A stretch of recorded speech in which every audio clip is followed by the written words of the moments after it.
During his campaign, President-elect Donald Trump said Europe would pay a big price for not buying enough American exports. He's threatened to impose blanket tariffs on goods coming into the US. So, how will leaders in Europe respond?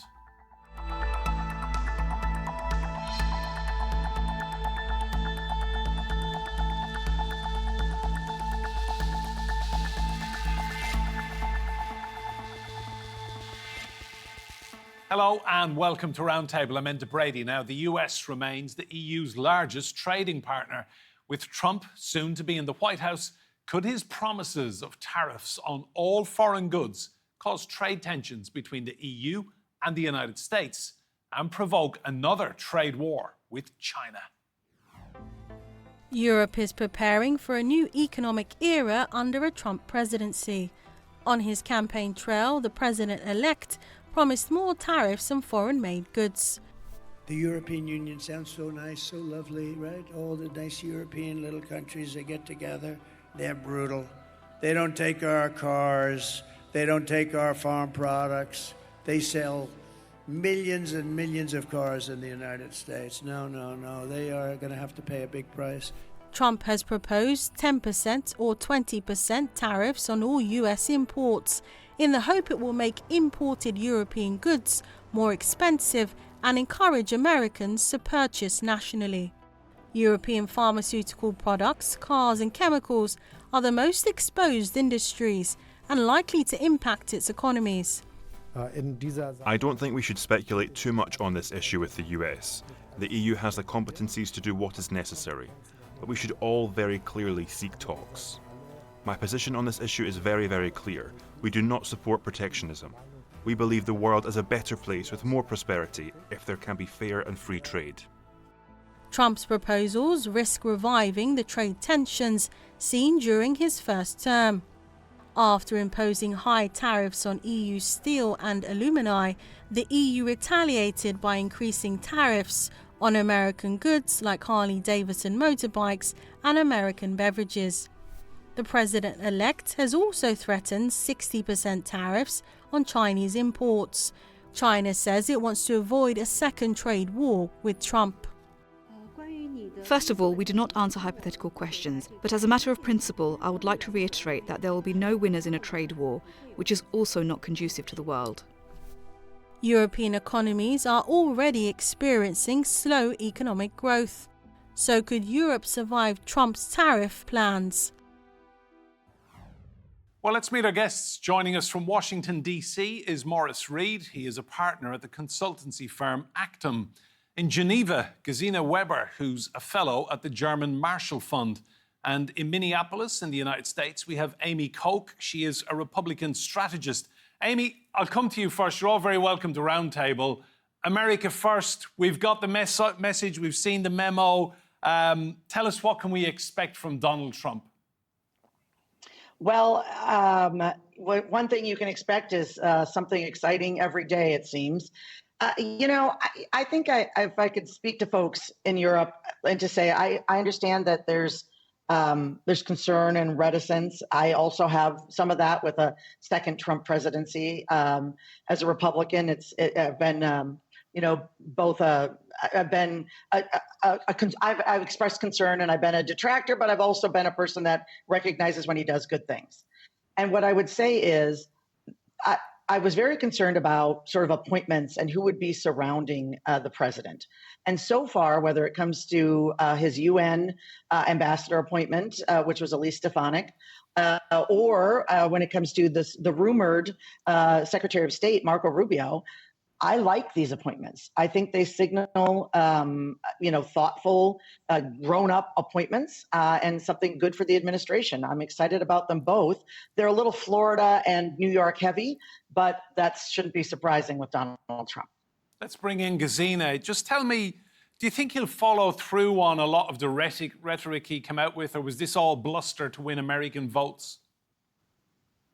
Well, this is hard to say, and especially from a European perspective, Europeans will mostly be exposed to his foreign policy. So it will be hard to anticipate what is going to come, especially because the last years or the first 4 Trump years were characterized by a very high level of unpredictability.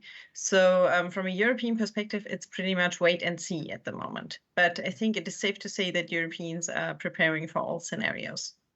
Maurice, should we be prepared for absolutely everything and anything with this man? I think so, but I think that you can look at some of the tea leaves. The Rubio pick was a solid pick. He's a traditional Republican, and if you look at it from a Donald Trump perspective, he's pro-NATO, he's pro-Europe, he's a hawk. He'll be against China. He's also very hawkish against Russia, so that should make the folks in Europe have a lot of comfort. The thing that I think is tricky is he's more Western Hemisphere focused as opposed to European focused. So they're going to have to get some balance there. I think also the National Security Council pick selection is interesting. Again, another China hawk. So the president-elect is putting the rhetoric, the people behind it. He's going to be aggressive with China for sure. But the folks in Europe should sigh of relief with the Rubio pick. And let's see what comes next. But be for sure that Donald Trump will push the envelope, and it will be a situation where everything is off the table, and he's going to negotiate things on a one-to-one basis as opposed to a multilateral basis. Amy, that's a very good point, isn't it? Just give us some advice then. How should Europe deal with Donald Trump 2.0? I mean, should we flatter his ego, or do we just need to come up with better deals? Because ultimately, it's the art of the deal with this guy. It is. I think Europe has to come up with better deals, right? I would take everything he said seriously. He spoke very strongly about tariffs. I don't love tariffs. I think the Republican Congress is going to have some problems with wide sweeping tariffs. And yet he's going to push that agenda because that is something that he ran on very vociferously. And so I would take him at his word for that. And I would work with him at the table to figure out ways that tariffs become unnecessary, because not only did Donald Trump win a very resounding electoral college win, he won the popular vote, and he has a trifecta of governing when it comes to Congress with both the House and the Senate, and so there's a lot of America behind him now, and he's feeling that. And I think that he is about the deal. So there are deals to be made, but I would also not assume that what he was saying was simply, flowery rhetoric to win votes. Gesine, how worried should Europe be then about tariffs? Because he's talking about 60% tariffs on China, 10 to 20% on Europe, and we've already heard him state that, the European Union he described as this cozy little group of European countries. It's so nice. But at the same time, we don't buy American cars. Yeah, I mean, I would also make the case that there are cars that are produced in Europe that Europeans can buy. But to come back to the question of tariffs, I would say that it's definitely something that Europeans are really concerned about, even more so as there's also awareness that some of the tariffs, for example, on steel and aluminium, were only suspended during the Biden administration, so that it will be actually very easy to get back to these tariffs. But a major concern for European states, but also, of course, European companies, are also the potential tariffs on China and a potential trade war with China, because for European companies, there is a real risk to be hit by extraterritorial sanctions, meaning that European companies who have business ties with China might also feel the ramifications of a potential US-China trade war, which could then have a significant impact on European economies that particularly depend on China. Maurice, ultimately, a trade war is no good for anyone, whether they're American, European, or Chinese. Nobody wants a trade war. I agree with that, but you're going to have to look at things very differently now. The European countries, member countries as a bloc. Take a step back. Donald Trump has always been the type of person that ratchets up the rhetoric first and then negotiates the deal. This is what's going to happen.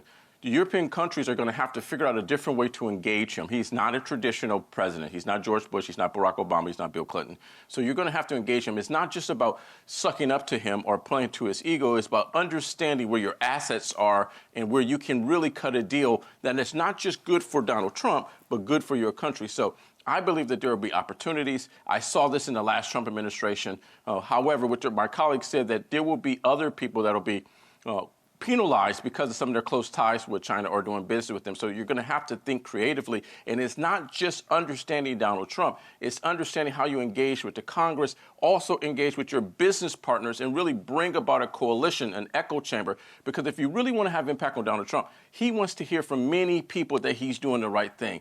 This is how you're successful when you engage Donald Trump. Amy, what do you think Trump wants from Europe? I think he wants a partnership. I think he wants the end to the conflict in Ukraine. I think that he wants a strengthened allyship. I think he wants a stronger NATO, and I think his signaling Marco Rubio is a signal for that and should be taken as that. But he's not going to come to the table with the usual and expect, sort of the usual give and take. He's just not going to accept that. He's going to look to cut the best deal that he can for America. And so, I think the best deal for America can also be the best deal for Europe. I think we can come to an agreement there. I'm hopeful for that. But I think Europe needs to be prepared to just as Morris said, really think differently about this president and bring things that are different to the table. Gesine, I thought it was interesting this week that Keir Starmer, the British Prime Minister, he went to France for Armistice Day the other day and he spent time privately with Emmanuel Macron. Clearly, the two of them, the major topic of conversation behind closed doors was nothing to do with Armistice Day. It was all about Trump. Do you think they've worked out how they're going to handle him? Well, I was not behind these closed doors, but I would fully agree that this is definitely part of the conversation that the two countries were having. And we also saw last week when the first results were published that there were also calls between Emmanuel Macron and German Chancellor Scholz, that we had a meeting of the Weimar Triangle foreign policy ministers, so ministers of France, Germany, and Poland. We know that transatlantic relations were on the agenda of the European Council last week, so it is definitely a topic Europeans want to engage on. I would like to come back to 2 points that my colleagues here on the call made, namely the one to think differently. And I think, yes, of course, Europeans are already kind of thinking how you can engage with Donald Trump. But I think there also needs to be more awareness on the American side, who basically is your interlocutor. And we know that Donald Trump had in the past a tendency to, in general, bilateralize relationships. And, for example, once suggested negotiating a trade agreement with Germany. But this is not going to do the job because there are just competences that are EU competences. And in some ways, the US, I think, will also have to recognize the EU as an interlocutor for some things. Morris, the United Kingdom is no longer famously part of the European Union. How do you think Trump sees the UK? I think he sees the UK through Nigel Farage, his very good buddy. That's what he sees the UK. Look, he has a fondness for the UK. He has his own property there. He's visited over the years. I think people should take a step back. I think that there's going to be opportunities to engage this president. If you've already seen some of the things that have worked out from the last thing he said. And remember, I'm a Democrat. I'm a pro-business Democrat, but I can recognize when things are done right. When he told these guys to step up to the plate, put more money into their defense budget, they started to do that. If you look at the Financial Times, there's a big story about defense spending. That's going to disproportionately benefit American companies because they sell more of these good products and services. So you have to look at the story, what's in front of you, but you have to see around the corner. What Donald Trump is doing is saying, guys, I want you to play fair, but I also want you to spend more money with my companies. This is ultimately what he's saying. There's no way that he's going to be able to have a one-on-one relationship with Europe because it's a bloc. But he will push the envelope similar to what he did with NAFTA, renegotiated things on his own term. So this is a president, whether you like him or not, whether you voted for him or not, is going to push the envelope and do things very differently. So the interlocutors, the folks in Europe, need to look at things very differently. And it's not just about being a friend with him. The president of Turkey had a great relationship with him. The prime minister of Hungary has a great relationship with him. It's not about just a relationship with him. It's about getting things done, but ultimately getting things done that benefit your company, your country as well, and not just letting Donald Trump roll over you. This is where people have to be strategic. They need to look at things differently, and they need to engage early and often with this president. Amy, that's a good point, isn't it? I've read this week that certain people in the UK feel that because Trump likes Britain, Britain will be treated maybe differently to the rest of Europe. I mean, when it comes down to business and it comes down to dollars and American jobs, that's all he cares about, isn't it? That truly is. And I think that he'll be good friends with anyone that sort of steps up to the plate with that. And also remember, he respects someone that comes to the table and gets a good deal for themselves as well. He respects the deal on both sides. He wants it for America, but he also will respect someone who comes to the table and cuts a good deal for themselves. He gets that. He understands that. That's his language, his love language, if you will. And so I think there's some real opportunities for the UK, certainly, but also the EU and as a bloc. Gesine, we're in this kind of strange situation now in the UK where it's beyond doubt that Brexit has damaged Britain's economy for years now. And the man who played such a huge part in making Brexit happen, Nigel Farage, just so happens to be a very good political friend of Donald J. Trump. I mean, are we in a situation in the UK where business transactions or access to the president will go via Nigel Farage? I don't think so. But I think, in fact, that also for the new government in the UK, it will be of interest to engage with the United States and also with President Trump, of course. However, I would like to add something to the UK's role in this transatlantic relation, because I think that particularly for the UK, it might become challenging to navigate, on the one hand, the relationship with the United States, which will be, of course, on a bilateral basis, and on the other hand, also to balance its rapprochement with the European Union. Maurice, it's been said this week that one good way of getting in Trump's good books would be for Europe to buy more liquefied natural gas from the United States. Do you think that would help? I think certainly that's going to be, whether it's going to it's good graces or not, they're going to do that. They're not going to have to be able to get it from Russia, so they're going to have to get it somewhere. America, it's interesting. Barack Obama did a great job with this. Then Trump came in, took all the credit. Biden's put it down. Now Trump's going to get more credit. And I mean, look, America's going to export gas. Gas is clean. It's cleaner than coal. So the green folks, my colleagues on the left that go crazy about this, gas is good. It's better than coal, and it also creates American jobs. So yes, he wants the Europeans to buy more LNG from America. He wants Qatar and UAE and Saudi to invest more in building those capacities with American companies. So sure, he wants to do this, but ultimately the Europeans don't have anywhere else to go. They can't buy from Russia anymore, so they're going to have to buy from America or look at some of the long-term contracts with Qatar. But Donald Trump will use every tool in his arsenal, whether it be LNG, defense deals, or buying, manufacturing good products and services. He doesn't really care. He just wants these guys to buy America and do it as quickly as possible if they want to get on his good side. Amy, we all know the campaign slogan, Make America Great Again. What does that look like for you, making America great again? I mean, when was America great? If you stop someone and say, what year do you say this was a great country? Well, I think that America has always, I think America's always been great. I think America has always been a leader, and I think they need to continue. I think that is about, a campaign slogan that he believes in. He wants us to be a strong country. He wants us to be an affluent country. He wants us to continue to be a world leader. And for me, that's what it means. And I think that's what most Americans mean. We're not looking to go back to some other time. We just want to make sure that, we have our place in the world, we have our seat at the table, and that we're doing good things for ourselves and good things for the globe. Gesine, I read a quote recently from the outgoing NATO boss, Jens Stoltenberg, and he was asked about advice for dealing with Trump, and he just said simply, work with him. I mean, it's pretty basic advice, but do you think that's really what Europe needs to get its head around now, how they can work with Trump 2.0?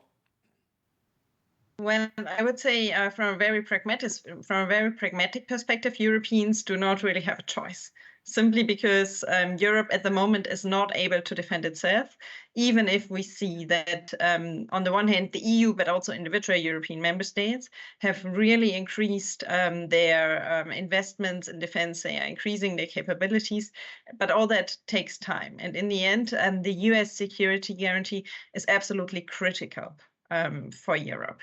I think everyone is aware, and that is also something that a lot of European defense experts, myself included, have been arguing for a long time, that Europe in the transatlantic relationship in NATO has to take more of the burden in terms of military and defense. So it is not normal that you have an alliance where one partner basically has the lion's share. But on the other hand, I think when Europeans make these efforts, they also have to be recognized as such by the United States. And let's say statements as they were heard last January, when things like NATO's Article 5 and mutual defense are openly questioned, are not really reassuring for Europeans in that context. Maurice, you mentioned earlier on a couple of what you said were hawkish appointments in the Trump administration with regard to China. If Trump goes head-to-head in a trade war with China, what's the knock-on effect for Europe, do you think? Well, it's a knock-on effect for the world. I mean, look, at the end of the day, you have two superpowers, two economic superpowers that are fighting. That never works because you'd have people that sort of get flattened by the shrapnel when you have these giants rolling forward. China and the U.S. are going to come to the table. I mean, this is, again, what Donald Trump does always. He ratchets this up. You know, he always says, I put the worst deal on the table, then negotiate from there. Really, what he wants to do is to get the Chinese people to the table. And the fact is that they are undercutting the market in a lot of ways.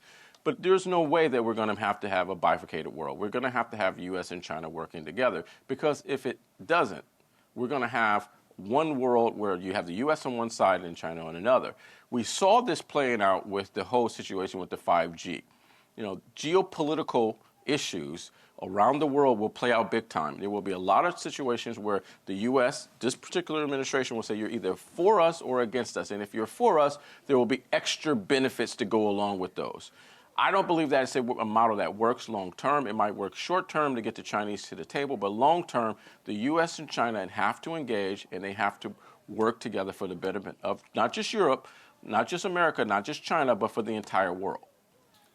Amy, just on that point, in Europe, are we getting a bit ahead of ourselves, thinking that, we're his first priority, or dealing with Europe is a major priority for Trump, whereas in reality, sorting out China and getting a better deal for U.S. companies is much more of a priority? Well, I actually think that both are going to be a priority, and he's going to be moving on both fronts. So obviously, the Chinese need to be brought to the table. I believe they will, because a trade war does not benefit them in any kind of way. And I think that he will have that front, but he will also be engaging with Europe, because a major priority for him, and we heard it in the debate when he asked about whether it was the conflict in Ukraine, or it was NATO, or it was economic parity and fair trade with Europe, was also a big part of his campaign conversations and debates and discussions, and frankly his rallies. He mentioned it quite often. So I don't think that this administration is going to have any problem walking and chewing gum at the same time. And I think that I think Europe is definitely a part of is on the table, while he also negotiates with China. Gesine, Europe's leaders have had 4 full years to get ready for this. Is Europe ready for Trump 2.0? So first, I would say that Europe's leaders actually had 8 years to get ready for this, because the forces that led to the election of Donald Trump in 2016 were, of course, visible then for the first time. They didn't go away during this mandate, and it's not like that the 2020 election wouldn't have been a tight one. So I think there was a longer period to basically for Europeans prepare to the structural shifts in the United States that they are seeing. I would say that some preparation has been done, but overall, Europeans are not really ready, simply because I would also say, particularly in the field of security and defense, Europeans have not sufficiently done their homework. I think they have done more, particularly when it comes to strengthening European industrial policy and also strengthening tech policy, standards, and so on. But overall, the thing is, you can only prepare for things that you have an idea of and that you know. And one thing that has always characterized Donald Trump policy is simply a certain degree of unpredictability. Maurice, final point to you briefly. There will be European business leaders watching Roundtable, trying to glean some information. Give them some brief advice how to deal with Donald Trump. Number one, understand what you're dealing with. This is a man that wants to be successful. Understand that going to the table, that how do you help him be successful, but understand you need to be successful as well. It's not just about Donald Trump, it's about what you need as a constituency. That's number one. Number two, think about what you have to offer and understand your position of strength. When you go to the table, not just offer apples, but applesauce, other things, manufacturing. Come to the table with a solution set that will appeal to him. And number three, and most importantly, engage as quickly and often and find quick wins. This man wants to come out of the debate very fast, and he expects to deliver, and the American people want him to deliver. If you want to be on his speed dial, understand these 3 points and do it as quickly as fast. Maurice, we will keep you on speed dial, Gesine and Amy as well. Thank you all so much. Remember, you can see more discussion and debate on our YouTube channel. Just search for Roundtable TRT World. And if you like what you see there, please do hit that subscribe button. But for now, from me, Enda Brady, and all of the team here, goodbye and thank you for watching.